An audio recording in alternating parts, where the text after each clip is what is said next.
Yes, people. We are back live. We are back live on the Sarcasm City TV YouTube for another edition of the ManDem United podcast, the podcast dedicated to all things Manchester United. So please keep all your comments, all your questions Manchester United related. And as always with Manchester United, there is a lot to discuss. You know what I'm saying? On the pitch, in regards to results, individual players, the manager, the fan base, and I'm sure you lot will have other questions. There'll probably be takeover questions plus more, but it is the Tuesday edition. Ivorian is in the building. What are you telling me, Ivorian? You good? Bro, you know what? Yeah, spiritually, man's blessed. Love that. Spiritually. But am I good? Yes and no, because last week was a week that we need to forget and just True, write true. off. Mm-hmm. We need that Men in Black machine right there to write off last week because last week wasn't our best week. Mm-hmm. But apart from that, man's doing good because I'm here to express myself, Facts. get my. So obviously you are like the Dr. Phil, so let me get everything out because of course, I have a lot to say regarding last week's match because we will touch on that. The game against Brighton and the game against West Ham. Flores, how you been, bro? I'm blessed, man. Like similar to you, a week to forget as a Manchester United fan, but outside of that, I'm good. And like you just mentioned as well, we not only have the West Ham game, we haven't spoken since the Brighton game either. So we have two L's Yes. to discuss. I'm see you lot in the chat. Don't worry, man. We're gonna get to all the questions, but please hit that like button on the video. Make sure you do that. Hit that like button. Share this across all of the socials, and on top of those two things, make sure you subscribe to the channel Sarcasm City TV. And when you subscribe, make sure you hit the notification bell. I know we're slightly later than usual, people. That is on me, but we're here, people. We are here. We are in the building. The title is David De Gea. Time for him to leave Manchester United, and it is with a question mark, people, because we are going to discuss that. But before we get into that, Ivorian, like you said, you got a lot to get off your chest. So I'm presuming you want to start with the West Ham defeat. I'm guessing it's that. No, no, no, no, no, no, no, no, no, no, Oh, no, where no, do no, you want no, to start? no. All right, cool. It's up to you. I'm What? gonna start with Brighton, Mhm. Munich, and work my way up to West Ham. Mhm. Because that's where we should start off with. Last week, guys, big up to everyone that's shooting, subscribe, smash that like button. Because last week against Brighton, Munich, and Brighton unit, this last week guys. Tuesday, you asked me, Ivorian Spice, what's your prediction? What's your feeling towards Brighton Munich's game? And I was like, you know what, Flawless, I was in doubt. I'm not Yeah. confident going to Brighton Munich because of the way we've been playing away from home. And especially Brighton has been it's a tough team. And we went through the stats. We asked each other how much you think, how many games you think Manchester United won at home, was in the top 10. How many games you think Brighton have won at home, lower than Manchester United standings as well. Manchester Mhm. United playing away as well, doing well. Not as bad as we thought. You said we Yeah. laid like fifth or sixth or seventh in the best away record. Yeah, fifth. We're fifth in the away We record sat chart. there, we dissect everything. But again, when it came to Wednesday, was it Wednesday? Was it Tuesday? Was it Wednesday night, Flawless? Yeah, it was Because someday a that lot ended why we happened. took it L. You know what I'm saying? I can't figure it. I can't make out the days because so much happened, bro. Yeah, Right? I hear you, Was fam. it Tuesday or Wednesday night when it came to it? No, it was Thursday. It was Thursday. Thursday. Yeah. It was Thursday, Thursday. It was Thursday night, Thursday. 8:15 or something like that. When it came to it, bruh, Manchester United did exactly what we thought. It was literally Brighton versus Brighton. You know, majority of the possession, Brighton, Manchester United on the back foot, defending Mm. throughout the whole 90 minutes. And to myself, I thought to myself, you know what? Yeah, this would be a positive result. If we finish that game 0-0, because I had doubts of us losing or getting moved to by Brighton Munich, but we was almost there, Flawless.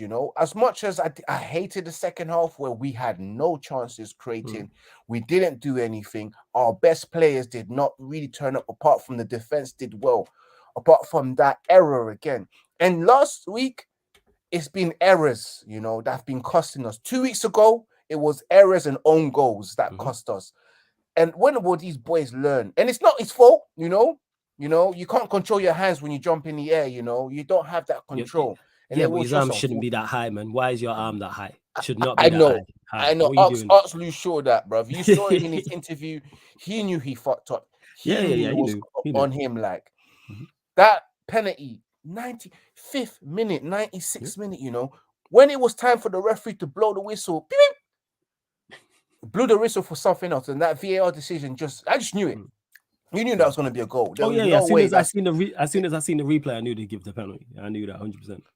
Yeah, 100% penalty. You knew that straight away. Oh, well, we've lost this game, you know, because we've done so well all the way up to the 95th, 96th minute, you know, and we had opportunities ourselves. But Manchester United, as usual, do not take their opportunities, do not finish their dinner properly as well. They love to play with the dinner as well. Like you have to force them to eat their greens, like the way the mother forces their child to eat the greens and cover up with some kind of meal.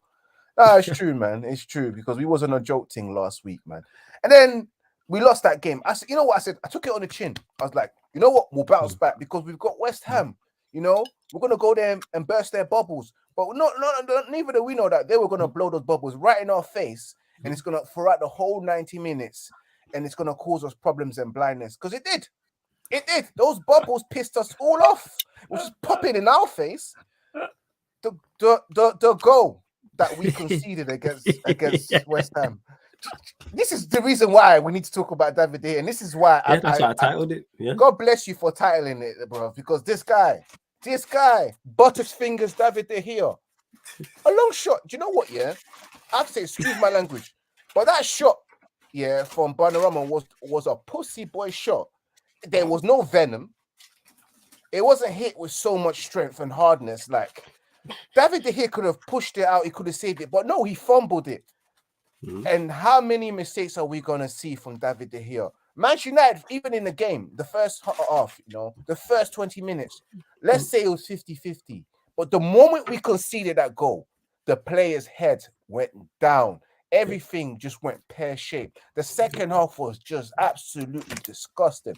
The substitutions, zero impact. Martial, Sancho, Weghorst, Sabitzer, no impact, you know. And of course, Manchester United fans are going crazy trying to call for Ten Hag's head. But you have to deep it. We lost those games due to two mistakes. David De Gea not being a good keeper, a good goalkeeper, and Luke Shaw making that mistake, spazzing out at that moment there to put his hands out and concede a goal. Bear in mind that took place, although those players did not perform. Bruno Fernandes on was it Saturday or Sunday? Sunday. I'll take a moment to breathe because that guy in midfield was absolutely useless. Christian, and it's not just him.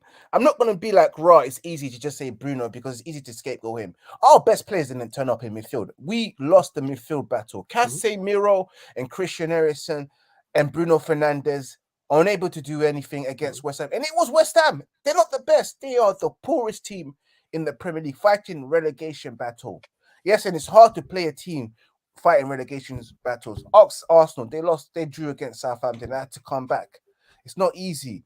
But against a team that's struggling to score goals, and we lost only by one goal, and we had opportunities at all. But again, we saw the stats. But I had to question it. I had to think, are we doing deets or 4-1 on our stats? We had 20 shots, four shots on target.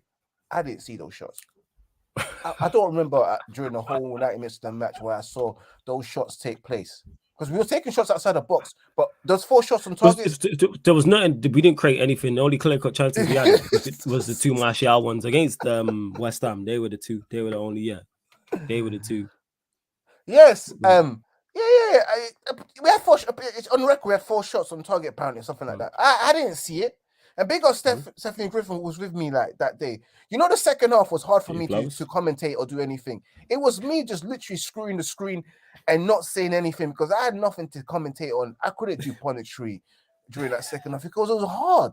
You know, losing 1-0 again to West Ham, the Hammers, you know, was just a hard one to take. Manchester United were poor last week. Let's just use all up the excuse. Let's just say we've played the most games in Europe. We played 3 games a week now. Our players are tired because it just seems like our players are tired because the concentration level is not there anymore.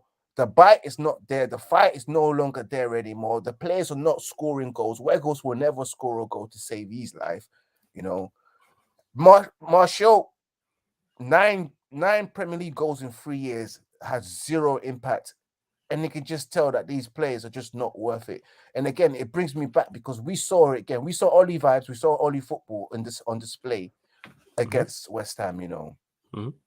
And I'm not going to sit here and say, yeah, Ten Hag is, because the manager did get certain things wrong, which was the substitution. We can blame him for that. But again, I always believe that Ten Hag coached his team to win games, but these men don't win games, bro. They just don't. They don't take the chances because Ten Hag coaches these teams to be putting themselves in positions where to score goals. But they don't look to their left, don't look to their right to see the spaces that's there. And of course, it's a work in progress. But purely last week, I have to pull it on the players. They did not turn up. They did not show up. I can't sit here and say, oh, it's the manager's fault. The manager can only do what he can do. Yes, the substitution was wrong, but the players, where was their performance? Was missing. Those games, flawless. It was one of the worst weeks for Manchester United. You know, last week was one of the worst weeks for us, man. It is what it is, man. We've got this weekend against Wolves at Old Trafford. We've got our Wolves 3 games at remaining at Old Trafford. Hopefully, we can get points Now one's from away. there. Bournemouth's away. And now, like, away we're is sitting after. here and we've got Liverpool literally behind us by a point. They're behind us so close that they can smell. We do have a game in hand. That's how behind they are. Yeah. Us, we do have a game. We do have a game in hand. Though. We have a game in hand, but they're behind us, bro. They can smell our farts, bro. They can smell our odors, bro. They're only 3 points behind Newcastle. Yeah. And again, we say it again. We saw Newcastle, I believe, they dropped points. Yeah, against Arsenal. Yeah, they lost to Arsenal. A perfect opportunity for Manchester United to take that situation and catch up to Newcastle and try and guarantee the 3rd place. But again, Manchester United just capitulate and never take the opportunity that presented to them. I feel sorry for Ten Hag. You know, as soon as we concede the goal, I saw his face. I saw Rashford. We all saw Rashford's face of disappointment. We was all like this when we saw that goal go in from David De Gea, and he knows it's his fault. That game is purely entirely his fault, regardless of the fact that we had 20 shots, 4 shots on target. The guys couldn't take it in, and couldn't score a goal. Still, that goal that we conceded was all on David De Gea. And again, I want to get your takes on it, and then we move on to the title, because then we can talk fully on David De Gea. We'll get into the David De Gea conversation as well as Ten Hag's as well, but we'll get to all of that. But there's over 40 of you lot in the building right now. Big up to you lot. Make sure you subscribe to Ivorian's channel. The link is in the title, so you click the link, we'll go straight to you open a new tab and go straight to his channel, and you can find all his socials as well. Only on 20 likes though, so let's get to over 40. Let's get to 30 likes, people. Let's get to 30 likes, and after that as well, we're at 6,401 subscribers. We're looking for 4 more people, so hit the subscribe button. There's over 40 of you lot in the building. I'm only asking for 4 new subscribers. You're clearly enjoying the content. If you want to be in the comment section, you have to subscribe anyway, so hit the subscribe button. It is road to 7K on the channel. In regards to the West Ham game, that's how we've been playing. Am I disappointed?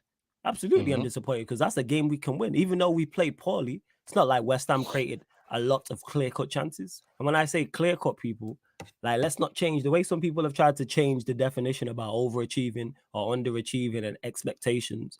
A clear-cut chance is either a one-on-one, an open net, or like a free header from like 6, 7, 8 yards out. So if De Gea pulls out a top world-class save, someone shoots from 25 yards out and De Gea makes a world-class save, that is not a clear-cut chance, people. Clear-cut chances is where it's like, how have you missed? So what West Ham did was create a lot of half chances. So when people say, oh, Manchester United, I don't know why I've started here, but maybe it's because of the overreaction to the result, because I believe there's been a lot of overreaction to the result. Because we've been playing, not the result, sorry, the performance. A lot of overreaction to the performance, because we've been playing like that. What I don't understand is Manchester United will perform poorly, will criticize the players.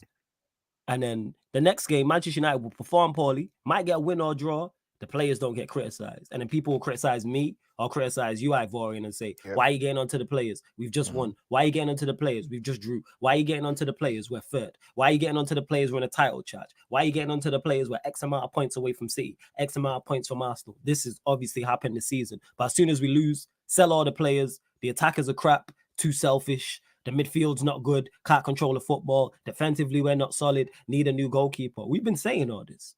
I keep saying the same thing. I could play it on repeat.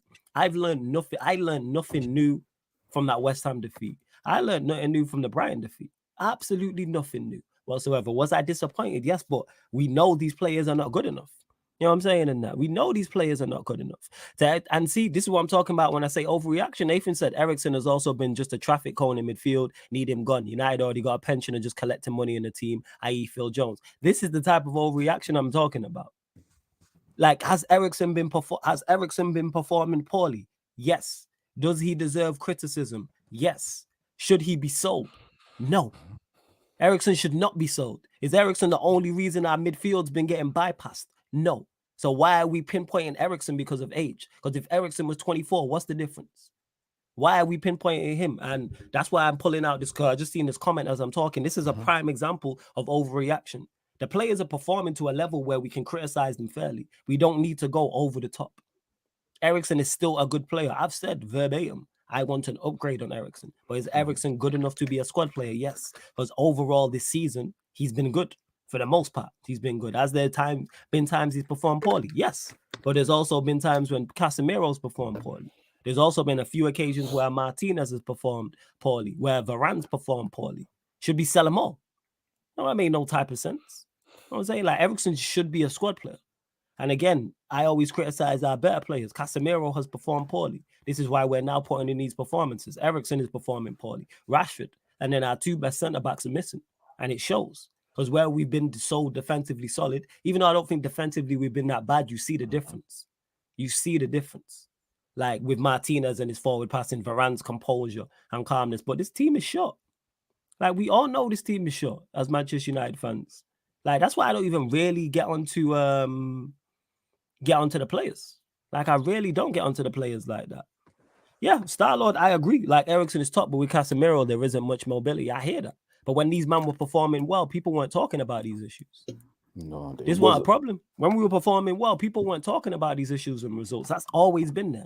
A Casemiro, Eriksen midfield from the start is always going to lack mobility. Why are we pointing out the obvious? Like people talking about Weghorst. We all know Weghorst is not good enough. What are we doing? It's when it comes to certain players that people don't want to criticize that we're shocked. Like, it's outrageous. Like Bruno Fernandes. You touched on it already. He's been performing like that. You know what's crazy? He performed like that in the FA Cup semi-final. But because we won the FA Cup semi-final, minus me, Ivorian, and a select few others, nobody was talking about it. Our performances against Brighton in the Premier League and in the FA Cup semi-final are not too far apart. You know what? I go one further, people. We performed better in the game. We lost 1-0 than the FA Cup semi-final. But because we won the FA Cup semi-final, got through to the final, and we lost to Brighton, people act like people don't talk about why are you criticizing Bruno? Because of performances like that. How many poor performances is this man going to put in before people go, right, we're just not that good? Then people say, oh, he's one of your best players. Yes, and we've been shit. That's the point. The fact that he is one of our best players is the problem. Bear in mind, he's no longer one of our best players. He's not top three, but that's a whole different conversation. That's why we've now won a trophy. Because when he was, and I said this verbatim last season, if he's our best midfielder, we will win nothing. We will challenge for nothing. And that's what's happened. All of a sudden, we get better players and United are performing better. He's not better than Casemiro. He's not better than Martinez. He's not better than Varane. Martinez, Varane, Casemiro, that at least puts him 4. He's not better than Rashford. So that puts him 5. Do I personally think he's better than Eriksen? No, that makes him 6. Luke Shaw's performed better than him this season. That's 7. What are we doing here?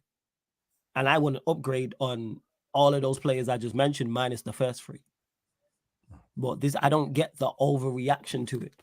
That's what I'm failing to realize. Like the pointing out the obvious about the players not being good enough. We know these players are not good enough. This is why I don't even criticize them heavily.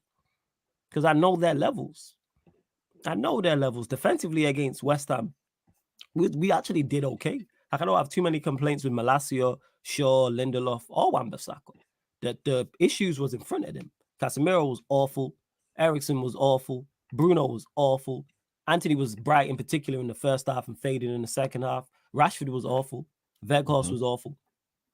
So everybody in front of our defense was awful. What are we supposed to do with that? And then let me get to this. Someone started one of the comments because someone said, here we go. Let's get to this. I'm seeing a lot of this as well. Well, someone actually said, "Oh, why is he playing Veghorst in the 10?" It don't matter who he plays. Don't matter who he plays. Yep. Because the options ain't good. The players are not good enough. This is why I'm not hearing it.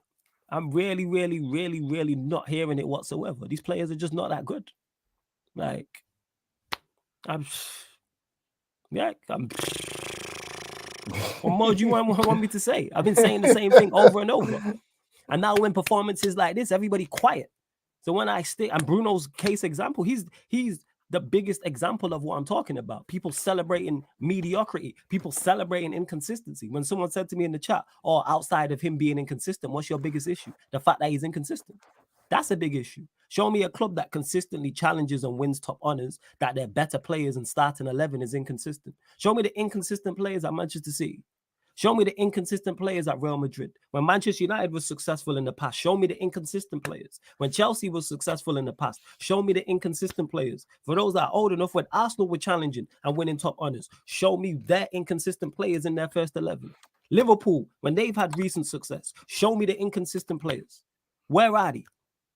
Show me, never mind their captain, never mind someone who's down the spine of their team. And it's not just him, but I'm singling him out because he's the prime example of what I'm talking about. He'll play well and people will praise him to high heavens.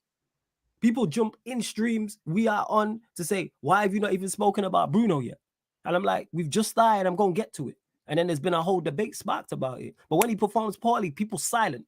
I'm saying people that got so much to say when he's playing well are silent when he plays poorly. That against West Ham, he was piss poor. Against Brighton, he was piss poor. 2 in a row. Let that be Martial. Different conversation. People are quick to say if it's Martial. If Martial had started both of those games, bear in mind he played poorly too. Because I'm the one people are saying, "Oh, Ten Hag should have started this player or started that player." There's no, all the options are bad. People are, "Oh, Veghorst shouldn't start and play who? Who people? Who's these magical players that should be playing ahead of the players who started against West Ham? Who? People can say Martial's better than Veghorst. I agree with you 110%. But same input. But has he performed to a high level to the point where Veghorst got getting the team? No. So your shirt's up for grabs. The list goes. People are like, "Oh, Sancho should have played." The same Sancho that's been getting slandered all season. We're in game week 35, people. And all of a sudden, he's the savior. He's the go-to guy. And I'm someone who's a fan of his. But options ain't good enough. Like, that's it. Options they legit are not good enough. Simple as that. And this is why I praise the manager so much. Because I don't rate these players like that. And I said, the manager has these players playing to their maximum or over their maximum. And now, with the Martinez and Varane injuries, Casemiro, Eriksen, and Rashford not being at their best, everybody's dropped off. Everybody's now playing to their level, which is above average, below average, or worse. And now we're seeing the differences. That game, these 2 past games are the first time since the start of the season that we've lost 2 games in a row. First time since the opening day of the season. LFC for the double says, "Flores, do you think Ten Hag could create 2 styles of play next season to play a possession-based system with Sancho and Anthony and a different pace and power counter style with Rashford, Osimhen, maybe Anthony?" Yeah, because I've seen it this season. I've seen him play different styles. Manchester United don't always set up an approach in the same manner. I've seen us be defensive and counter-attack. I've seen us play on the front foot and attack and dominate the ball and create chances. I've seen both. So he just needs better players. This is why I'm not in particular getting onto the manager. Let's see what you are saying as well. Let's see before we get onto De Gea. Nathan says, "Yeah, first thing first, regarding De Gea, if he does get his new contract and his #1 goalkeeper for next season, I'm Ten Hag out." Again, overreaction, people. And it's Nathan again. And Nathan's a regular here, but this is an overreaction. So a manager does something you dislike, your Ten Hag out. No manager is going to do everything that you like. Sir Alex Ferguson, who's the greatest manager I've ever seen, did things that I was like, I don't like that. But I'm not going to tell a manager, I can disagree. And hopefully it goes right. Do I want to see De Gea get a new contract? Absolutely not. Well, we're going to get into that. But before we continue,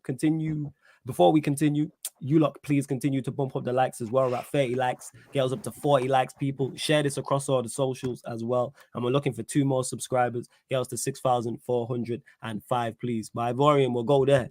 David De Gea, time for him to leave Manchester United. Absolutely, man. After we've seen a David De Gea that's regressed for the last 3 years. I believe I could tell you that 2 seasons ago, I think I think under Jose Mourinho's last season, he was regressing and making mistakes. Last season, under Ollie's final season and Ralph Ragnick's season, he was making several mistakes, leading straight to goals. I don't know whether it's just because it was Ollie and the way the team was playing, but a lot of errors led to goals. And then we just witnessed him make two clumsy errors against Sevilla, where he gifted 2 goals, and of course, yes, the other day he's gifted 2 goals. This has been long. It's not just a reactional, because this has been going on for a very long time, for the last 2 to 3 years. And we've been saying that, okay, he can't play from the back. We are limited in the way that Ten Hag wants to play. And it's quite evident. And that's one of the reasons he can't play. He's not the best playing it long, short, or, sweeping. So, and with the way we want to play a football, it starts from the back, and we build up from the back, and that starts with the goalkeeper. Every day here, if I was him, I would be thinking about the exit door for Manchester United. It's time for him to leave, because Manchester United need to progress. I'm about Manchester United being as ruthless as they can be with players that's been here for a very long time, who haven't really, really, really had a successful career at Manchester United. You can say De Gea has kind of some kind of success, but he hasn't had the success that he imagined he would have got as soon as he stepped into the door at Manchester at the age of 18 or 19 with Ferguson, only winning 1 Premier League. But of course, he has been one of our best players. In the last these first 4, 5, 6 years, when after Ferguson retired, and he's won our player of the season so many times, numerous occasions. But you know what? There are times where you just say, you know what? Thank you for your services, but it's time for you to go, because you're no longer the goalkeeper that you used to be. You're no longer the level that you used to be. It is part of life. And David here, he knows it himself.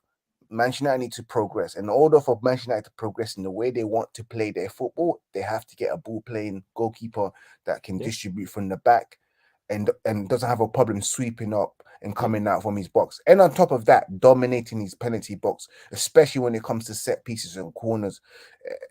And we have suffered from that. David De Gea is not, of course, he's not the best when it comes to set pieces and corners, and especially penalties. Like, especially when we sat there last week, that penalty that against Brighton, we had zero. How many of us had zero hope?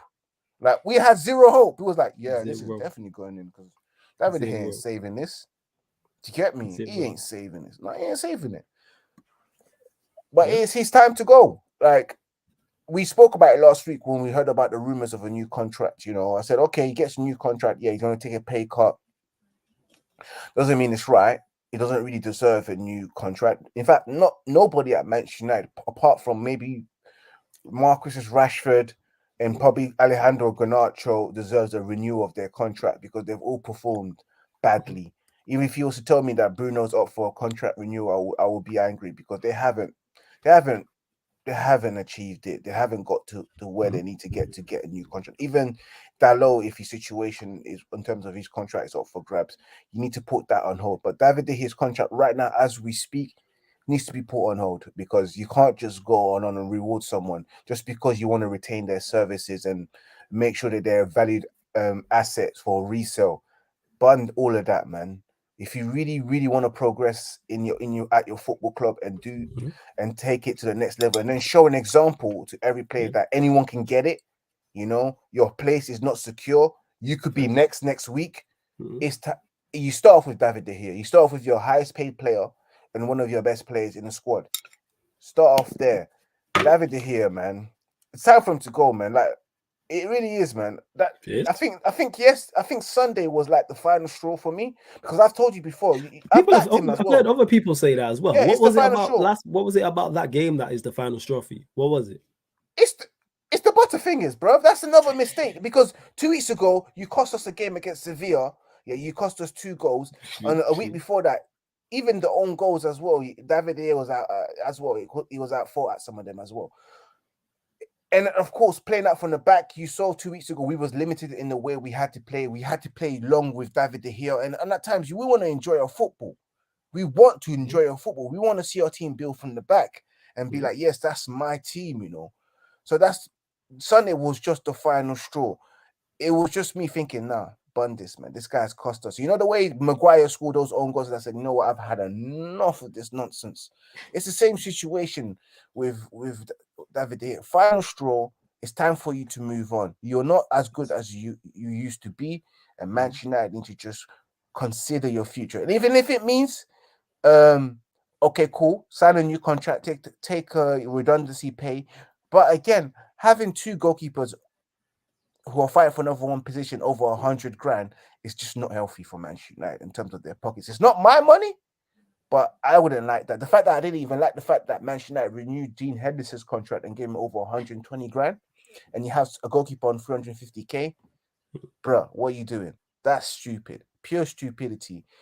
But his career is done. He should think about it. And if I was Ten Hag, I'll reconsider that contract and wait until the end of the season and sit down with him and tell him, you know what, you are not going to be first choice goalkeeper. You can sign this new contract, but it's going to be at least at a 20 to 30% pay cut, and you will be fighting for your position. And that's exactly what he needs, because David De Gea right now, I believe, is too comfortable. He's too comfortable. He's got no competition. Butland is not a competition for him. Whoever the other scumbag as well, that used to be a Manchester United, that is a Manchester United graduate academy. I've bloody forgot his name, man. Bloody hell. That's how much we don't see him play. What the hell is his name, bro? The backup goalkeeper. Bloody hell. Yeah. He's too comfortable. As I was saying, David De Gea is too comfortable. And that's why he's comfortable making his mistakes. Because he knows the following game, I'm starting, regardless. You know how Maguire was so comfortable, and he knew that he was starting week in, week out on the Ollie. Yeah. And it kept on saying with his chest that, well, I kept getting picked somehow. So I must be doing something good. Thank you guys for that, Tom Heaton. Yeah, man. Comfortability, right? That's a bloody hell. The here, man. Time for him to go, man. Time for him to go, man. Big up Claude, man. As Claude will say, rest in peace to him as well. Man. Rest in peace to Claude, man. Yeah, it's time to go. And that's it, man. It is. Yeah, in regards to De Gea, again, for anyone who's been watching my content for any length of period of time, in particular this show with me and Ivorian, or any of the others ManDem Uniteds that go enjoy the week, David De Gea has been a topic of conversation. Not good enough. Simple as that. He was. The game has now passed him by. The game has evolved. He hasn't evolved with it. Even outside of his mistake, outside of the mistake, people, against West Ham, my other concerns about him is he doesn't excel at anything outside of shot stopping. He excels at nothing outside of coming for crosses. We've seen it twice against West Ham where it almost cost us goals. Personally, I don't think either of them were fouls. No, I don't think one of them was a foul. The other one, maybe. I need to go back and check that. Ivorian touched on it. Sweeper keeping, he can't do that. Can't distribute. So if you only excel at shot stopping in a game where we need much more from your goalkeeper than that, it's a wrap. It's a wrap. Need much more than your goalkeeper. It's like having a striker now in 2023 who just scores goals. Doesn't give anything else, just scores goals. That's what David De Gea is at the other end. He's a goalkeeper who, yes, his shot stopping is magnificent. Absolutely. Despite the mistake, his shot stopping is exceptional. But the game's evolved, people. We need more. We need you to sweep a keep. We need you to be commanding. We need you to come collect crosses, free kicks, set pieces, take pressure off the defense as well. We need you to did I say sweep a keep? Yeah. Yeah, you did. I did say it needs you to like I said, sweep a keep, come collect crosses, be commanding, distribution as well, which also helps his attack. You're just not good enough anymore. You know what I'm saying? Like that's all it is. This ain't in the mid-90s. This ain't the early 2000s where De Gea is fine. De Gea's been, but people, because he's been good previously and he's helped us and he's been, and he's won everything here bar a Champions League, people want to defend him because he's a player of the season 4 years in a row and all them type of things. They're not good enough because if he leaves, what top team is coming in for him? That's why I always ask. No top team, because he doesn't have the attributes. He doesn't have the skill set required in 2023 going onwards for how the game is going. Same way Cristiano Ronaldo no longer had the skill set for the way the game was going. And we're seeing other players like that. But the reason why I pinpoint Ronaldo, because he was at our club and we was having the same conversation. And it is the same conversation. All Ronaldo excelled at was goal scoring. That's all anybody had to back him up. With De Gea, all people have to back him up with is, he's a good shot stopper. Which he is, that's it. But we need more. Like, simple as that. Not good enough. If Ten Hag, if he does get a new deal and Ten Hag persists with him as the number one next season, take over or not, I'm definitely looking at Ten Hag funny. That's a mistake. I think that's an error on your part, and it's going to cost us games and cost us results, potentially cost us trophies. And as much as I look at De Gea at that and the rest of the team, I'm also looking at the manager. Go get another number one. Go and get another defense is what people say is, oh, there's no goalkeepers out there. I have to say all the time, nonsense. There's definitely goalkeepers out there. We just don't know them. Me, Ivory, and the majority of the chat. That's what your scouts are for. And people have said, all right, scouts have done the business and found players before they moved on, like a Casado, for instance. And the people in charge are saying no. So then people in charge need to be sacked then. If our scouts are finding talent and the people in charge are saying no, and then that talent goes elsewhere in the Premier League or go elsewhere in Europe, then you have to be held accountable because you are not doing your job to the standard required. Casado's a perfect example. I heard we scouted him early and somebody said no. And now he's being successful at Brighton. I heard we scouted Alphonso Davies early and somebody said no. Whoever these people, just for Alphonso Davies alone, you should be fired. I think it's Woodward. You know what I'm saying? You should be sacked. But they're saying if it was Woodward, well, whoever's new in needs to be doing a better job. Whoever it is. And again, if you're not up to the standard required, you should be moved on. And that's how it should be for everyone, whether it's players, whether it's the manager, whether it's coaches, whether it's the physios, whether it's the rest of the medical staff, whether it's the scouting network, whether it's who's signing off on the scouting network, whether it's whoever's negotiating deals, whoever. If it was all on Woodward, it should improve then. But I'm just not hearing the excuse of there's no goalkeepers out there nonsense. Because there's a goalkeeper we don't know about. It's 2023 right now. There's a goalkeeper in 2 years' time, 2025, we're going to be saying he's top 5 in Europe. None of us are talking about. Same way, this time last season, nobody was talking about Lisandro Martinez. Now he's seen as one of the best centre-backs in the Premier League. He's seen as arguably our best player. If we do team of the season, I'm fighting for him to get in the team. Nobody mentioned him. Man was only over in Holland. He went far. I'm like, all right, without Ten Hag, why did we not notice his skill set? How can Holland's not far. We're in England, people. I'm saying in that. That's a quick flight. Eurostar, whatever you want to do to get over there, it's not far whatsoever. You know how many men go Amsterdam? You don't know.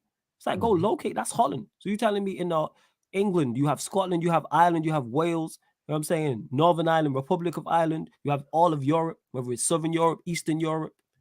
Never mind never mind even further, Africa, the Caribbean, North America, South America. There's football being played all over the globe. There's hundreds of thousands of players to choose from. I'm not hearing there's no value in the market and there's nobody out there. Nonsense. They're not looking hard enough. Say it all the time. It's not like you're trying to find a wife. You know what I'm saying? In that's a different conversation. That's not easy. But the way people speak about it is like you're trying to find, just trying to find a goalkeeper that plays for Manchester United. That's it. Is it a tough job? Yes, people. Extremely tough job. But you are paid extremely well to do an extremely tough job. You're not paid minimum wage. You're paid a healthy living. You're paid hundreds of thousands. Well, collectively, it's hundreds of thousands spent on our scouting department, and I include the people making decisions on that as well. Do your job. Word to Roy Keane. Do your job. It's your job. I'm tired of this. Warrior J did ask and said, goalkeeper. And he said, who do you want? No goalkeeper stands out to me. I haven't seen no goalkeeper in the Premier League. I'm like, yeah, go get. Not one. Not to me. Any goalkeeper stand out to you? Not in my opinion, you know, but we saw last week against Brighton, there was a guy that played called Steele, who performed remarkably well against Manchester United, saving crucial shots. It's not that hard to find a good goalkeeper, man. Like you said earlier on, man.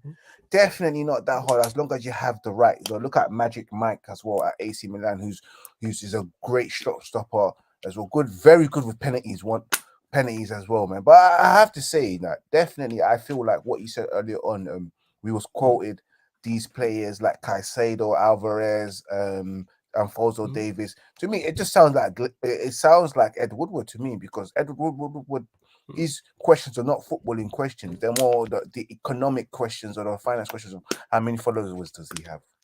What's his resale value? non-footballing related trades. All right, he's not good enough for Manchester United. If he doesn't have this amount of followers, doesn't have this amount of doesn't have a resale value and all that kind of stuff. It's and how famous he is. Has he know how famous is he known globally? Can we make money out of these shirt sales? That sounds like an Ed Woodward situation, and I believe Ed Woodward is a guy that said no to majority of all these players because he had control. He had control of the club. He had the final say in transfers and etc. As we all know it. It is what, and then Manchester United was selling the players that were not for the managers as well. At times, players that the managers didn't want, from what you've heard, such as Donny van der Beek and all that kind of stuff. Louis van Gaal said that players that were there is not really the players that he wanted. It wasn't his first choices. So definitely it's an Ed Woodward situation there because he had the final say. But going back to David De Gea, man, at the end of the day, goalkeeper's job is to, you can say it's shot stopping, but there's more to it, I'm a content creator. My main job is to create content.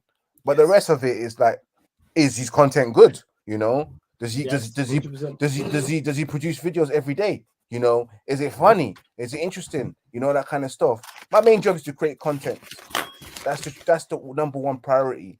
But I must be able to do the others, which make great content for you guys that you guys can enjoy, that's engaging. And David De Gea right now, he's a content creator that doesn't make great content. He's not making content on a weekly basis, He's not doing it. And right now, as a shot stopper, it's not good enough, man. As I'm with you with this one, the game has evolved a long time ago, yeah.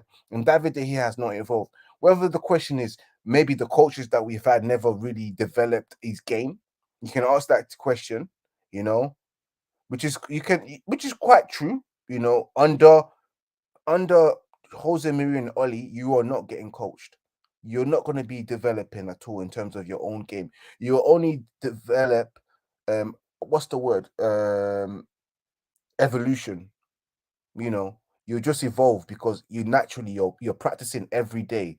That will take your game to the next level. When you're practicing and training and playing games, you will evolve naturally. But in terms of developing your game, your coach's responsibility and your manager's responsibility to take your game to the next level, work on your weaknesses. And you look at the people that manage Manchester United, like Jose Mourinho, who's definitely not a coach that develops players.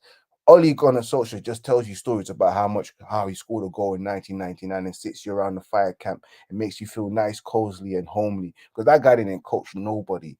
Manchester United was on an uncoached team under Ole Gunnar Solskjaer, and it was well evidenced. And you look at Ralph Ragnick, time was short. David De Gea's best opportunity in terms of getting development and training working on his weaknesses was under Louis van Gaal. Louis van Gaal was probably the last manager that actually was a manager and also a coach that developed players' game. And then Ferguson as well. He was with Ferguson his early years, 19, 20, where he was still learning. And at that moment there, it wasn't about him spreading the ball with his feet and etc. It was about his core strength. The problem was that physically he was weak, and we had to develop him physically, which he did, but never really developed his game in terms of his goalkeeping distributions, sweeping, etc. So I can probably blame the coaches that in the past for David De Gea not really releasing to his true potentials. You can blame that, but again, you're also responsible for your own development as well. So you as a player need to go and work on your own game. You need to look at yourself and say, what am I not good at that I can work on? And because you see these players, they hire their own personal coaches to develop their game. We saw videos of Iwan Bissaka with some random guy doing crossing drills and doing lap drills on the side during the whole summer. And we also saw Anthony Alenga being personally trained by someone else. These guys have their own personal trainers. So it's also your responsibility as a player to ensure that you develop and improve your game. And at the same time, it's also the manager's responsibilities. It goes two ways. And with David De Gea, he never developed himself. It's a reason why he can't get into the Spanish team. That says it all. From when you can't get to the Spanish team, starting lineup, and you've seen the level of goalkeeping that Spain has, and David is probably the far better goalkeeper in terms of shot stopping. But when you're Spanish and you still can't play out the back, I need to question your nationality, because Spanish players know how to handle the ball. They got ball control. They can pass with their feet. So David De Gea, man, it's time for him to go. It goes both ways, as I said before. It's on him and it's also on the club for David De Gea not being able to distribute from the back. It is what it is, man. I'll be happy when we see the back of him, man, because I can't take this anymore. We need to develop our football. We need to play football the way Ten Hag wants to play, and that has to be next season. This season is just us getting a taste of what we'll see next season. And the taste sample is quite small right now, but we like what we've seen so far because of what he had to work with. Men had to work with dog shit for a very long time. When you're working with shit and you're making it work, bro, hands up to you and hats up to you on that, bro, because it's not easy to do something like that. Like work with players that are not good enough and that you're making them overachieve and hitting above expectations. That shows the quality that you have as a manager. And I can't wait till next season until we see his signings and we see the actual keeper that he probably wants. But I'm also with you with you, Flawless. If he re-signs David De Gea and he's I'm looking I'm looking at him funny too. Yeah. Like I completely disagree with that. I can still be a fan of Ten Hag and think he's a good manager. And I'm still judging him because I don't know how good he is. So we're just I need bigger sample sizes, but I like what I've seen so far. But yeah, if he signs David De Gea to a new deal, has him in the team starting, like, all right, when we still struggle, I'm obviously De Gea will get criticized in the players well, but I'm looking at you because you've now seen him for a season. I'll always give players and a new manager season 1. Unless you're like absolutely horrific. You have to be dropping like 0 out of 10s, 1, 2 out of 10s frequently for me to be like, I don't want to see you. Like Ten Hag would have to landed and played, I don't know, Maguire in DM or something like that for me to go just to get this manager out right now. You'd have to do something that crazy. Like Anthony must have had to be dropping like 3s and 4s and Malacia and everybody. And like for me to, so I'll always give a manager a new opening season. But yeah, I mean the first season, but I'm definitely looking at you funny. 110%. I'm looking at you funny. Yeah, you gotta be Richarlison bad. You gotta be like 0035 or whatever he is. Yes, for me to go, all right, you're not it. Like I was, so that's what I'd say. Before we continue, because we are gonna close out shortly, people. Yeah, Kaneki, it'd have to be like McTominay, a right back or something like that. It'd have to be sort of on McTominay left wing, you know what I'm saying, or something like. You'd have to just do something where I'm like, huh? Like the Ollie thing in it, playing a 2 holding midfielders at home to Rochdale in the League Cup. Full strength team. Pogba injured. Like it has to be that in your first season for me to go, all right. And he's not done that. He's exceeded my expectations, but I already know managers are not going to make all the decisions I like.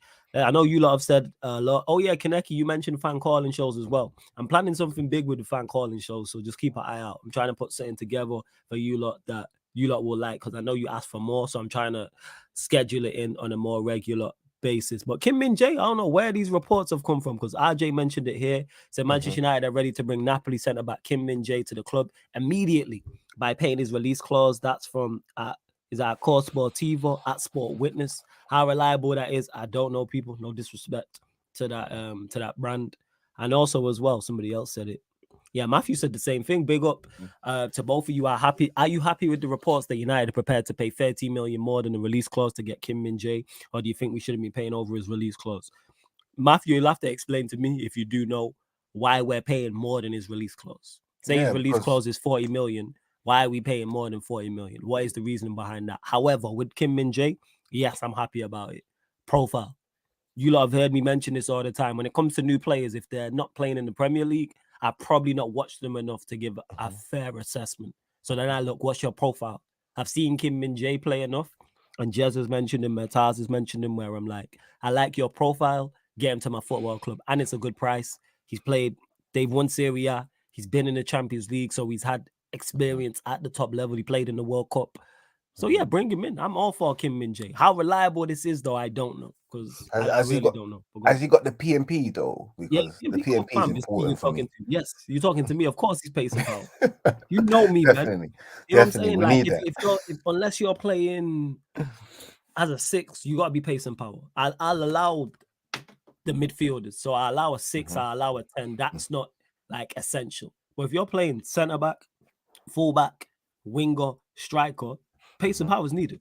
You know what I'm saying? See, yeah, just said it in the chat. What's your thoughts? What are you saying? But yeah, he's pace and power. He's tall as well, physical. Yeah, I've seen it, but I've never really seen him play. Well, to be fair, I probably have, but I've never really noticed him, in terms of the Champions League. Like, oh, that's Kim J. I can't even remember him during the World Cup, but I'm hearing so much news about him, and I'm just hoping that he is what you guys are talking about, got the strength, he can read the game. Well, is he a ball playing centre back? Because that's what we need at the end of the day. Yeah. He's good on the ball. Yeah. When I And say profile, like you can Mhm. ask me stuff because I've watched him enough to know them type of things. Do I know the Yeah. level he's at to the Mhm. extent? But I've Mhm. seen him to go. He's technically sound. Significant height, demeanor, everything that he has about him. Then yeah, let's go for it, because I'll probably at the end of this stream I'll have a look at what Kim Min Jae is saying in terms of his highlights and all that kind of stuff. But again, I'm not opposed to it, because I rate you man's knowledge as well. I rate you Flawless, and I rate you guys the chat room's knowledge. And when you guys say this guy's cold, I'm going to believe you. Definitely going to believe you. I'm just not going to believe people like Harry Maguire that tells us that he's a good player. But I'll believe you, man's. I won't believe the pundits that's on Sky Sports that tells us that Harry Maguire is a fantastic player and he's great and he's quick and he's very excellent on the ball, when he wasn't. And then you had Van der Vaart laughing right in front of man's face. You're like, you gotta be kidding me, bro, because he's shit. But yeah, I believe the ManDem on the streams, bro, that I'm gonna have a look, man. I'm for it, because at the end of the day, Manchester United need another defender. We need to get rid of Maguire. We need to get rid of Bailly. We need to get rid of Phil Jones. Let's not forget that. Never let that go. And bring in Jez, I someone got you that's in. Sorry to go. reliable. Yeah, Jez, I got your question. I'll get to it at the end. Yeah, go on. Carry on, Ivorian. Carry on. And we just need someone that's reliable. And if it's 40 something million, and then we hearing that Manchester United themselves, prior the bidding process only has 100 million to spend. That's what I've heard. Flawless, I think you've heard the exact same thing. Yeah, That I have heard that, but this is roughly, a and great point everything from is based on sales. yeah, but We shall see. this is a great point from Chris. Chris, spot on here. Question: if we have no idea who the owners are, and why are we being linked to players? Because people are just guessing. That's why. Because there's a difference from being owned by the Glazers, Sheikh Jassim, or Jim Radcliffe. All three of them are probably going to have, this is just me guessing, we're going to have different approaches and different budgets. If it's the Glazers, we know it's probably 200 million max, 250 max. Sheikh Jassim, significantly more. Radcliffe, more than the Glazers, but not as much as Sheikh Jassim. So yes, Chris, you are spot on. How do we know this when Ten Hag may have identified players, but if he doesn't know his budget, how can he then go and identify who he wants? Because his budget then could affect who we can sign and who we can't sign. Because he might be like, if I have more, I go for this player over this player. But if it's less, I go for option B. But if I have it, I go for option A. So yeah, Chris, again, it's all speculation. This is why I don't pay too much attention, because a few days ago it was, I'm gonna switch onto the owners real quick before I have to bounce. It was all about the Sheikh Jassim's not in the driving seat. Jim Radcliffe's in the driving seat. But then today, because people have said it in the chat, it's all now Sheikh Jassim is in the driving seat. Where is it? Yeah, exclusive. It's from RJ again. Qatar tipped as Glazers preferred Manchester United bidder with deal timeline on track. And that's from Alex C. Turk. So now it's Sheikh Jassim. He's on track. 3-4 days ago, it was all tits up and it was Jim Radcliffe because the Glazers prefer 99, like I keep saying, 99.9% of people are guessing. Yeah, people are just absolutely. guessing. I've seen United get linked to some. I'm waiting for United to get linked to me. It's gonna happen at some point. I'm waiting for it. It's gonna happen. We get linked to the Ivorians next, and one of you in the chat is gonna be next in terms of we always getting linked. So, Chris, that is a very valid point. That's why I take it all with a pinch of salt and don't discuss it until you lot ask me about it. What are you saying about the ownership, though? How do you see it? In what way? What's the question? In regards to what do you think is gonna happen? And your thoughts on the news, all this news that's breaking, because now, like I said, it says here, Qatar tipped as Glazers preferred Manchester United bid. But then tomorrow it could be a whole different conversation. It could be Jim Ratcliffe. You see this here, it's too much right now for us. You just don't know what the Glazers are on. Do they favor themselves staying? Then they'll probably favor Jim Ratcliffe. If they favor themselves being a full sell and making a record-breaking sell for a football club or a sports institute, then you sell the club. I don't understand why you're not looking to sell to the Qataris. That's what I'm saying, bro. If they're offering you 5 billion and you've got 5 members, everyone's a billionaire each. You know, you've come out from somewhere where you bought, your father bought the club for a 200 million leverage buyout, and what's it called, got about to 400 to 600 million pound loan, and then you've transferred all your debts that you've ever had to the books of Manchester United, and 17 years later you sell it for what, more than 5 or 6 times its worth. Bruv, you're winning. There is no negotiation about it, bruv. There's nothing to discuss. Like, bro, you tell your relatives, like big man thing, if you don't want to sell, we are shooting our nephew. What are you saying, fam? Wait, You know, what? you got no. I'm just saying, like, I would tell them. There's 5 of them. Some of them are opposed to not selling the club because they want to remain.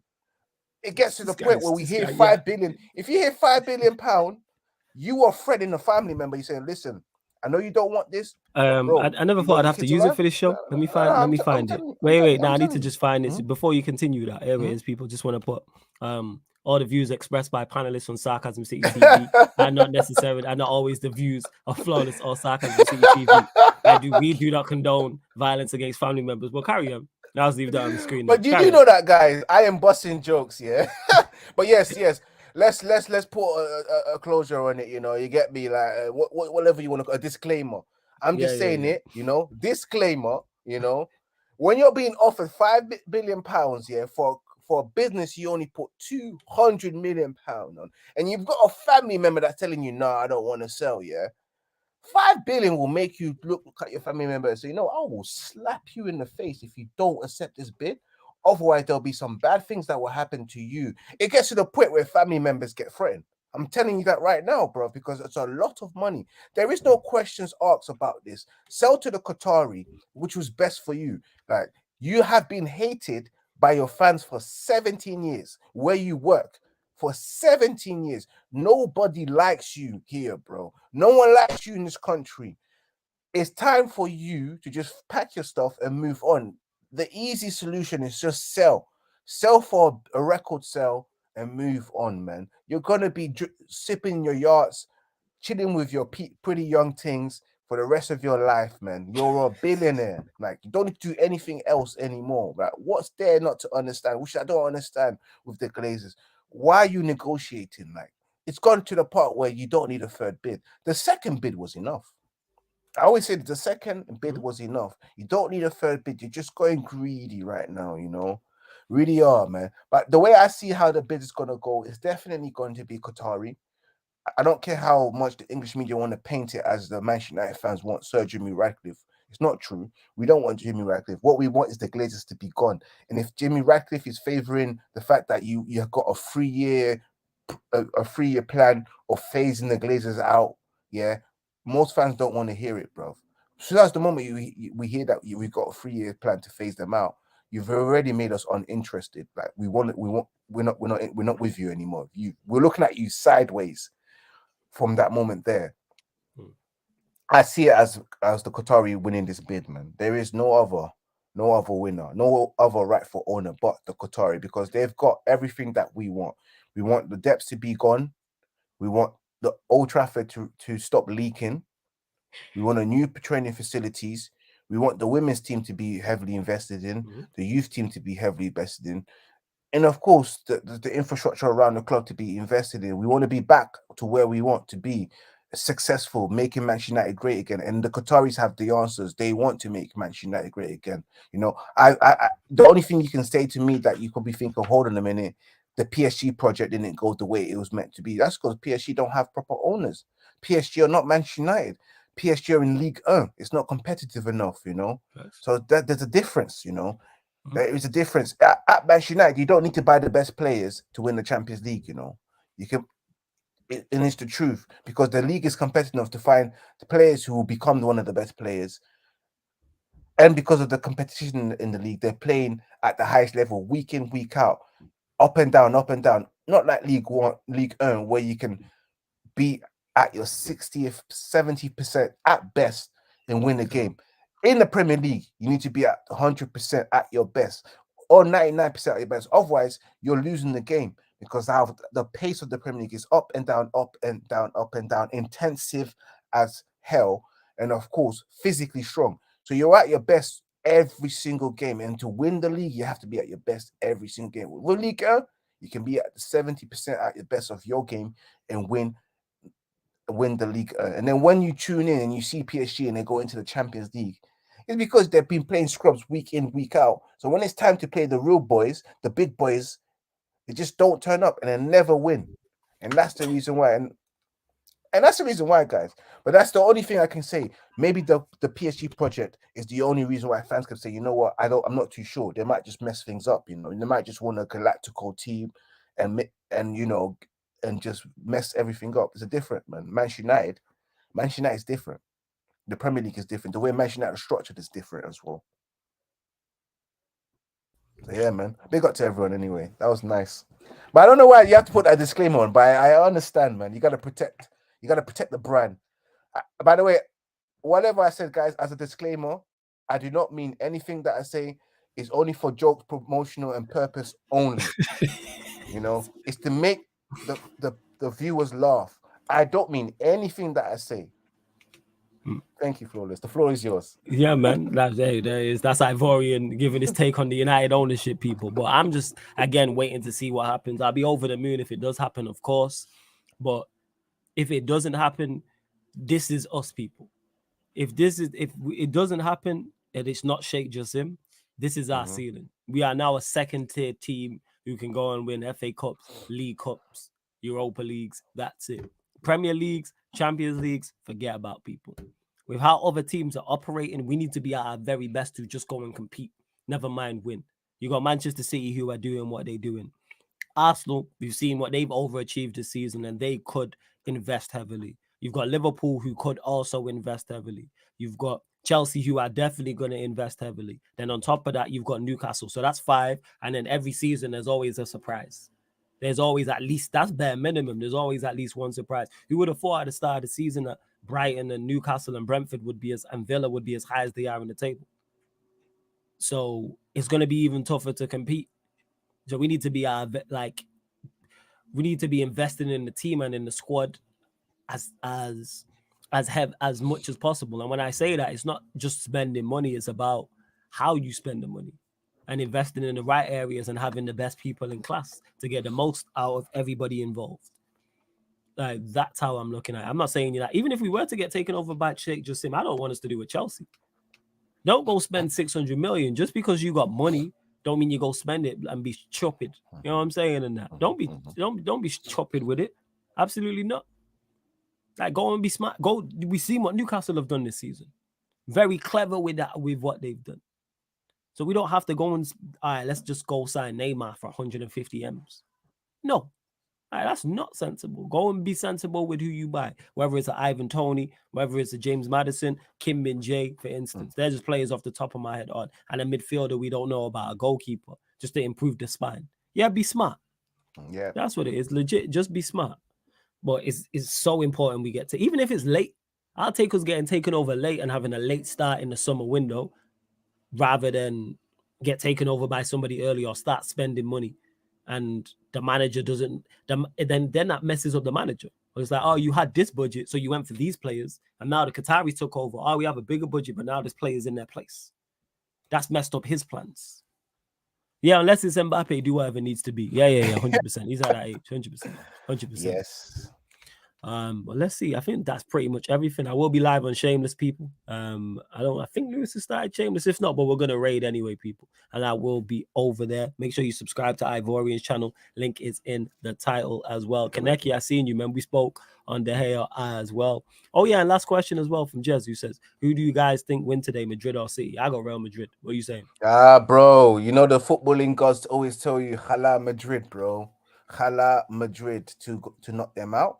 With first legs is that Madrid, right? Yes, it's at the Bernabeu. Madrid. Madrid, man. The footballing god never lies, man. When you win trophies like that, it's within the spirit of the football club. Like that night, something just manifests and takes over you, and all of a sudden you're dropping 11 out of 10 performance, like the way Benzema does, bro, in the Champions League night.